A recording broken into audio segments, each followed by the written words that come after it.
So we're here at the Maui Theater today. I'm doing Darren's makeup. He's the star of Burn in Love.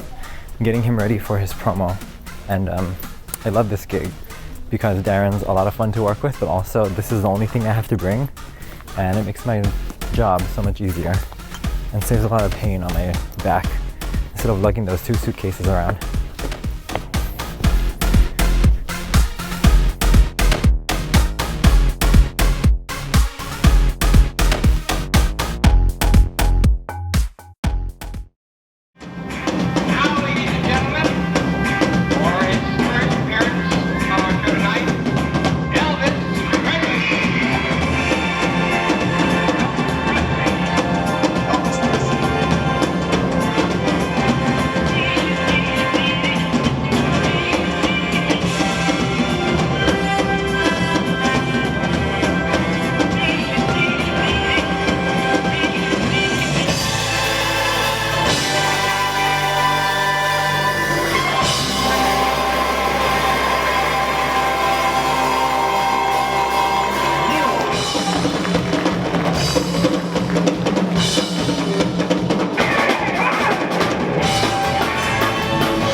So you started off doing other characters. So when did Elvis come into the picture? Well, Elvis was part of that show. Okay.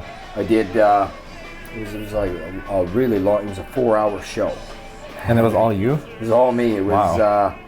I would start the show out as, if I remember right, I think I do a split set of Ricky Nelson and Roy Orbison together. Okay. And then I would do a set of Richie Valens and Buddy Holly together. Wow. And then I would do basically three versions of Elvis in one set.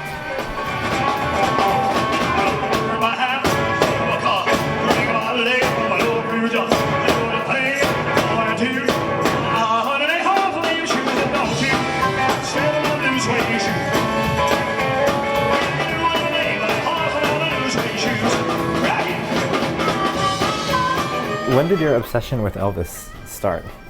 Because I, as a kid, I remember watching, like Kissing Cousins was my favorite movie. Oh, that was a great movie, still is. I was 3 years old when I first heard Hound Dog. Oh, okay. And didn't know anything about him, but we had a couple of his albums and thought he looked a lot like my dad did. My dad can't sing or dance to save his life. Right. And, you know, I just thought the voice was fantastic and listened to it like almost every day whenever we'd go out with my mom in our station wagon playing the Elvis 8-tracks. For those of you that don't know what 8-tracks are. No, I know what an 8-track is. Square little things that sounded like crap. And I just grew a big love for his music. Are you with us, gentlemen? We have a trade-in program if you want, baby. So how long have you been with this guy? Don't rush it. Well, sir, you know what they say, you're never too old to learn, so you just pay attention, you'll learn something, man. 1, 2,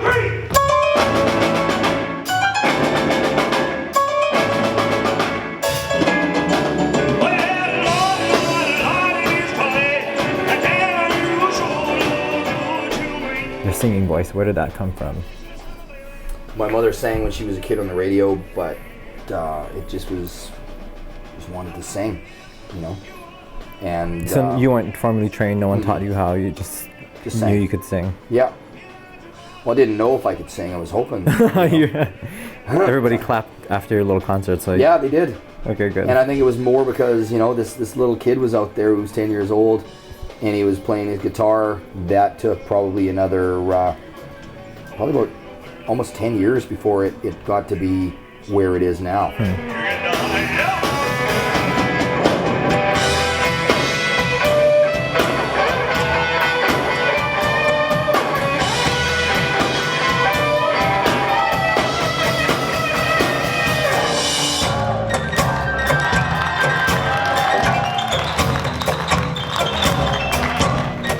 So where does the power in your voice come from? Because I don't know. I've heard you sing a lot, and The show was about an hour and a half. Yeah, it's and about an hour and a half. For you to carry all that by yourself is pretty incredible to me.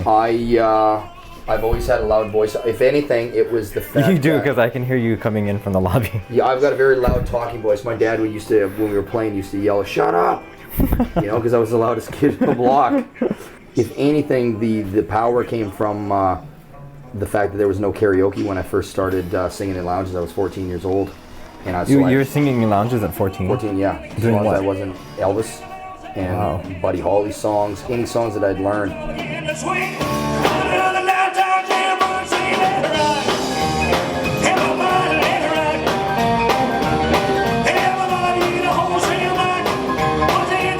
So you weren't a dancer then as a kid? I'm still not a dancer. I can I argue move. that because you, I can think move. you're I quite can a move dancer. really well on one-on-one, and I come up with certain things that I can make my legs and my body do. But to dance, Like a choreographed number? no, I'm not. I don't follow direction very well.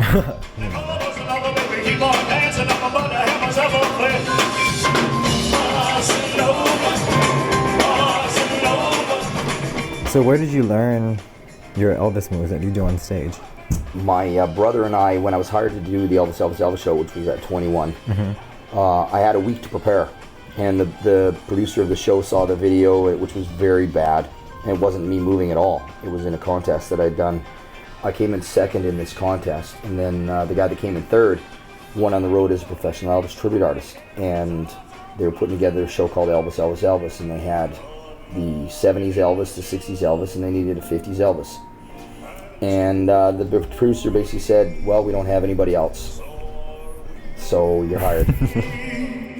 Dreams come true in Hawaii, and mine could all come true. This magic night of nights with you. When did you start performing in Vegas? 2000, March of 2000. And that was an 11-year run? And how did you end up in Vegas? Because you're in Canada, right? Alberta? It was funny because the show's called American Superstars. About September of 99, my mother and my manager went to Reno. Okay. And they saw the American Superstars in Reno. And they wanted to bring the Temptations and the Sammy Davis Jr. to Canada to do some shows with me. Okay. And the manager of the show wouldn't allow it. And so my manager said, you know what, you should have Darren in the show. And they're like, no, we don't have an Elvis in the show. We don't want an Elvis in the show. Why? Elvis is like, when you think Vegas, you think Elvis. That's really weird, you know. And there was no other Elvis in the show? No, they had a show in Reno and one in Vegas, and neither of them had an Elvis in the show. So he continued to call, like, you know, weekly. You should have Elvis in the Darren in the show. And, you know, sent him videos, and he was like, yeah, that's great, and stuff, but we don't want an Elvis in the show. So then about December 99, he called, and I guess the hotels just finished putting in Elvis slot machines. Oh, okay. And the hotel said we want an Elvis in the show. Ladies and gentlemen, I'd like to perform a song from Blue Hawaii for you right now. I play the ukulele on this next song, and I need to be able to sing at the same time, and I can't really do both. So, ma'am, would you come up here and hold my microphone for me? Oh, how are you? Is that your husband there? Sir, you married Anne Margaret. It's awesome. Ma'am, just hold this right about here. Okay, you ready? Okay, hit it. This is the moment I've waited for. I can hear my heart sing. Soon bells will be ringing. This is the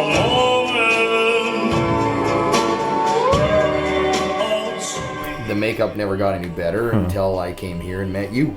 So, if you weren't doing any, or if you didn't have anyone doing makeup this whole time, what made you get a makeup artist for the show? Because this is a Not that I'm complaining, because I'm grateful.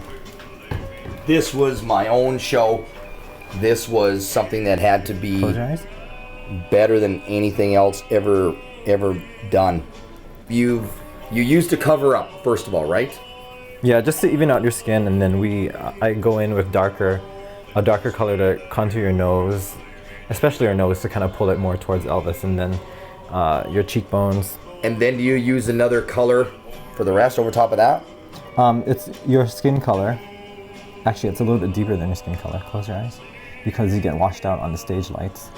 And then I go in with an even darker color to make sure that we bring out your cheekbones, and to make you look more like Elvis. I lower your brows, I deepen your eyes to pull it back. When you put, like, with the dark color here, that's pulling the hollow of your cheek into your face. So with the dark color in your eye, that's making it recede. And close your eyes. I'm going in with the black, lowering your brow, gives you more of that sunken, not sunken, but that deeper set Elvis eye.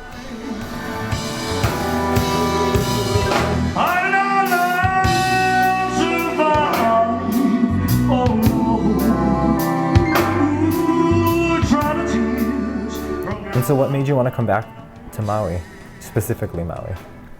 Maui is the place where they have all the, there's only 4 luaus, or 4 or 5 luaus in Honolulu, and there's like 12, or there was 12 out here. Yeah, there's a bunch. So it was kind of like almost every hotel has got a luau, you know. And so I knew that this was the city of luaus, and I wanted to do an Elvis luau, to be totally different, stand out around all the luaus. When you set them on a table, I wanted ours just to stand out as, oh my God, we got to go see the Elvis one, of course. You know, they got exactly the same thing, the food, the dancers, but they don't have Elvis. And you guys, I really appreciate the show because you guys give back to the community too. And last time I saw the show, I think you said you guys were able to provide 50,000? 65. Wow, that's great. And so you guys give a proceed of every ticket sold to the Maui Food Bank. Yeah, over 65,000 awesome. people can eat. Look down. And I know Maui really appreciates that, because that's how our community operates here. And that's a big thing that's important to us, is community and giving back to others and helping. Since the show started here on Maui 8 months ago, what's the thing that surprised you the most? The thing that surprises me the most is how these people treat an Elvis impersonator as the king of rock and roll, as the king of Maui. Well, that to me blows me away every single day. Yeah. I tell myself I'm just an Elvis tribute artist. If I was a Neil Diamond tribute artist, would this be happening? No. From the very little I know of Elvis, I know he had a really strong love for Hawaii and the people here, and you're really passionate about what you do. And I think that just translates over to everyone else who watches the show.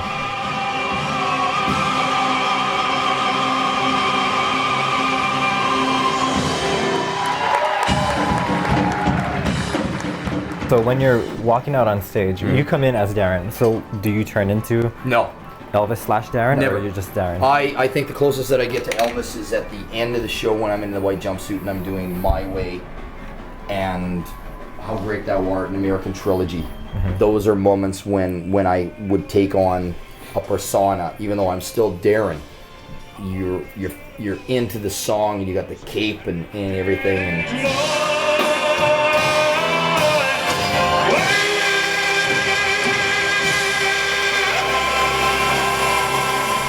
yeah, I never really had any Elvis songs in my iPod at all.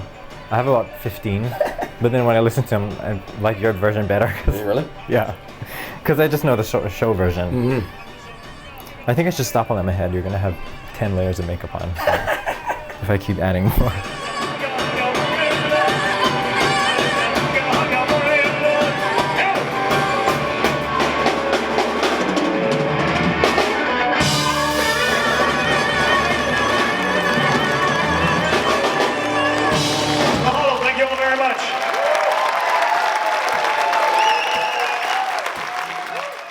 It wouldn't have been a 27-year career doing a member of Kiss. You know, Sure, it'd be fun putting on makeup right now, but Well, putting on the makeup I'd have to up my rate because that's a lot. That's a lot of makeup. to do. Although the member that I would have been Paul Stanley with star over his eye, so it would have been fairly easy. You just paint my entire face white, put a black star over my eye. That's hard to get it symmetrical though. Oh, I'm sure it is. On that kind of. I'm sure it is. Over your eye and everything, make it look like a star. And then the other eye is just, really dark eyebrows and red lipstick in your Paul. Doing Gene Simmons, that's really detailed. Yeah.